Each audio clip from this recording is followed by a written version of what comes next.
நைட்டுக்கு என்ன பண்ண? இட்லி பண்ணுப்பா. இட்லி பாத்திரத்தை ஒன்னால விளக்க முடியுமா? நாளா விளக்கணும்.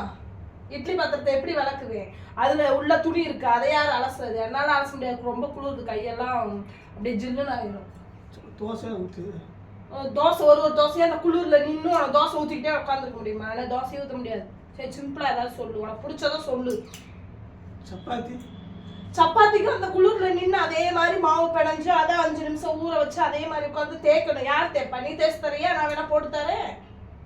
சரி, உனக்கு பிடிச்சத சொல்லு, செஞ்சு தரேன். இது பிடிச்சத போறோம் சொல்லிட்டு வேற என்ன வைக்க போறேன்? அது ஆம்லேட்டா போடுங்கண்ணா. ஆம்லேட் போய் முட்டை வாங்கிட்டு வரையா? வெளியில குளிருதுல, நான் போய் எங்கிட்டு போய் வாங்கிட்டு வரது? நீ போய் வாங்கிட்டு வா, ஆம்லேட் போட்டு தரேன். நான் வாங்கிட்டு வரேன்டி, நீ ஆம்லேட் போடுறீ. சரி, பிடிச்சத சொல்ல. ஆம்லேட்லாம் என்ன போய் வாங்கிட்டு வரக்கூடிய மணி இப்பயே எத்தையாச்சு? என்ன நான் செஞ்சு நான் பசங்களுக்கு கொடுக்குறது? வேற ஏதாச்சும் பிடிச்சதா சொல்லு, நல்லதா செஞ்சு தரேன். என்னத்த சொல்லு? சரி விடு, உனக்கு வேணாம், உனக்கு எனக்கு வேணாம். காலையில இருக்க சோறு இருக்கு, அதை வந்து சும்மா ஃப்ரை பண்ணி தரேன், சாப்பிட்டுருக்கோம். சாப்பிட்டுக்கிறேன்ல?